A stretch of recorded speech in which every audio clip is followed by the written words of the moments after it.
Hey everybody, I got a question for you out there. What's your favorite scary movie? Yeah.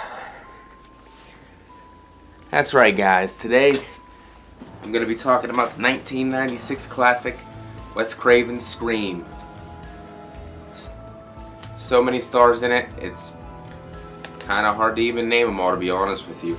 We got Neve Campbell, Courtney Cox, David Arquette, Matthew Lillard, Drew Barrymore, Skeet Ulrich, Rose McGowan. It's just a never-ending list of celebrities that are actually pretty big, or would go on to be pretty big from the start in that film. The Scream movie introduced probably most people's favorite final girl, Sidney Prescott, played by Neve Campbell. She's pretty much every quality you want in a final girl. Smart, able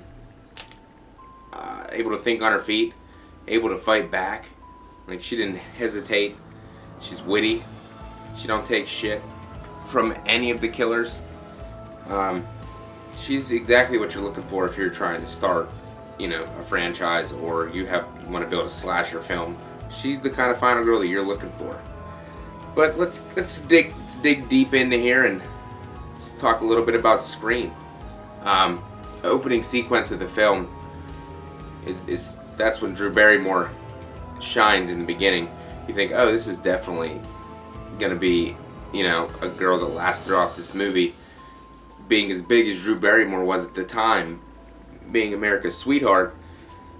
But you'd be wrong, because Wes Cravens turned around and shocked all of us and killed her in the first 10 minutes of the film. It honestly is probably one of the best openings of any horror movie I've ever seen. Just the way Ghostface just drags out, the phone calls, just talking like a normal high school dude, just talking about what she's doing for the night and everything. And then his language turns a little bit in the conversation and asking some weird questions and saying some weird things, and then Drew finally gets the hint that, hey, something ain't exactly right here, you know what I mean? And I don't know about you, but I wouldn't. Maybe back in '96 you would, but nowadays you wouldn't just keep talking on the phone. You'd be like, hey, you click right over and hang up. But she plays along with it for a little bit until she realizes that something's going on. And just the way Craven just delivered, the whole scene is perfect. The parents driving up and her bloody standing there after getting stabbed by Ghostface. And then her parents are there and the Ghostface is still going. You see her drag through the yard and then hung up, and the parents come out and zoom in. Seeing her hung in the tree gutted. Hell of a way to start a movie. That's whenever you're going to get to the high school and meet all the friends, My personal favorite character, I got two, I'd say. I love Matthew Lillard's character, and I love Randy's character, because Randy's character, played by Jamie Kennedy, it reminds me of myself or any other horror movie fan. We know all the rules. What rules? Jesus Christ, you don't know the rules? Have an aneurysm, why don't you? There are certain rules that one must abide by in order to successfully survive a horror movie. For instance, number 1, you can never have sex. Big no-no! Big no! I'm a dead man. Leave him in popcorn. Sex equals death, okay? Number 2, you can never drink or do drugs. No, the sin factor. It's a sin. It's an extension of number 1. And number 3, never, ever, ever, under any circumstances, say, I'll be right back. Because you won't be back. Get another beer, you want one? Yeah, sure. I'll be right back! So we know what it's going to take to survive, a movie like this. And we love all the films whenever they're watching Halloween. It's awesome. You're probably thinking, it's Wes Craven, why wouldn't he be watching Nightmare on Elm Street? But he didn't want to, toot his own horn, playing his own his own masterpiece. He wanted to show some love. John Carpenter. There's a lot of nods to Halloween in this movie. You can tell if you watch it. And I don't blame him for that, because Halloween is a classic. It's probably one of the best, if not the best, horror movies ever made. So Wes took, gave a lot of nods towards Halloween.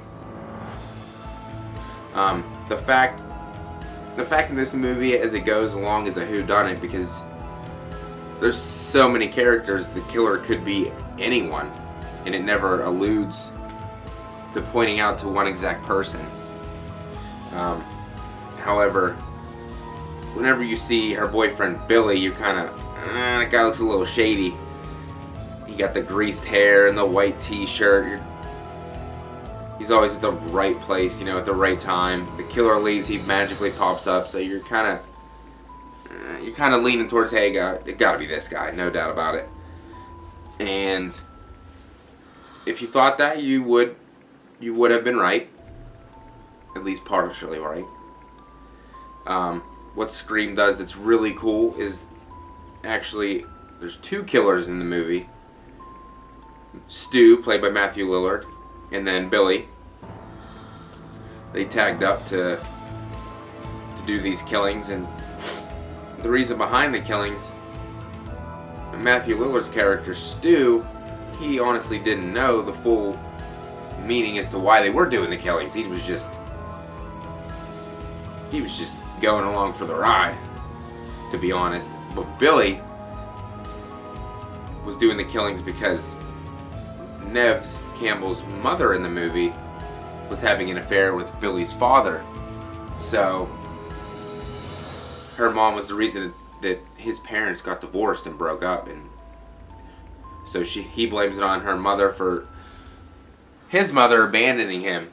So he's taking it out on Sydney and trying to kill her and frame it on her father. Even when you zoom in on Matthew Lillard's face, he had no freaking clue. No freaking clue that was going to happen. He just thought they were doing it for fun. But then the real motive comes out, and then he's kind of shocked as well. Courtney Cox's character in the movie, Gail Weathers, she's a little, kind of like a snobbish reporter, to be honest. Got to stick her nose in every little thing to make Sid's life kind of living hell. She's an okay character. I mean, she's probably my least favorite of the big characters in this movie. She gets better as the movie goes on, definitely, but not one of my favorites.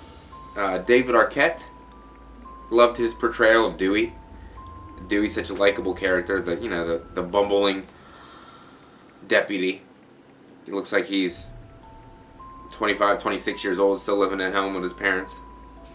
But every scene he's in, he steals the scene. He just has like this charm about him that. If I may say so, Miss Weathers, you are much prettier in person. So you do watch the show? I'm 25. I was 24 for a whole year. You kind of like fall in love with the character as soon as you see him, and he does whatever he can to protect Sid, because he knows that her life this past year sucked with the death of her mother, and now this starting again, so it's kind of hard for her. So he's there for her when she needs him, and to protect her the best that he can. So you gotta love him for that. The kills in the movie are not particularly great. Slashes, stabs, throat slits. Really, you can't really do too much, honestly. He only got that hunter's knife, so there's really not too much you could do. They don't get too creative in the kills department, but this movie really didn't fully rely on the kills, to be honest. The soundtrack, fantastic. It's amazing. Every song fits in there perfectly for a mid-90s horror movie. But the thing is, this movie regenerized the slasher and the horror genre, because it tanked. The slashers of the 80s weren't here anymore. Jason, Freddy, they weren't relevant. Michael, he had a couple movies, but they weren't nothing to write home about. But this movie came along, got people talking, got the buzz up for horror again. And that's why we have other films that come soon after, like I Know What You Did Last Summer, Urban Legends, The Faculty, Halloween H2O. It just, the resurgence came back, and it's still going on today, all because of this movie in 1996. And we should thank it for that.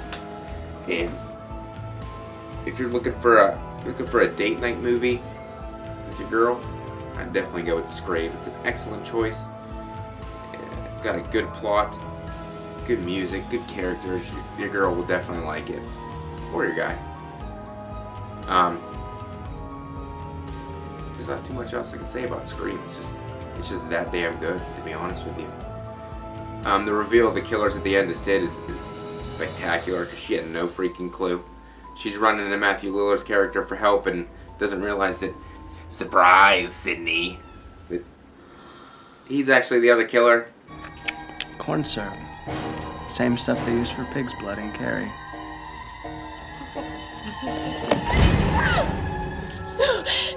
Help me, please. Surprise, Sydney. So cool. They just played their role so great that you actually believed that they could be the killers in real life. It was awesome. And too bad Stu might have died, because I'd love to see him come back for more Scream movies, because he was just awesome.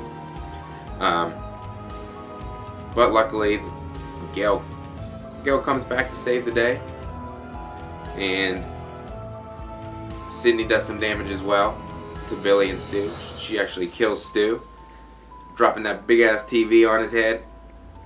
It's pretty sweet. And Billy just getting stabbed with the umbrella. He took a lot of punishment. And then somehow he still comes back after getting shot, and they shoot him right in the head, and that's... Nev says, Sydney says, not in my movie. Because she ain't having that shit. She ain't having that shit, you know what I'm saying? They're not gonna mess up her life anymore. At least in this movie. Because you all know there's 3 more Scream movies after this one. And maybe one more coming pretty soon. But Scream is just, it's an amazing movie, honestly. And if you don't like Scream, that's okay. It's okay. But when I watch it, I can repeat almost every single line, because they're just that memorable. The lines are just, they just get inside your head, and you love to say them, just random things like, "You hit me with the phone, dick!" Whenever Matthew Lillard got stabbed at the end, and he's saying all this, "Did you really call the police? My mom and dad are gonna be so mad at me."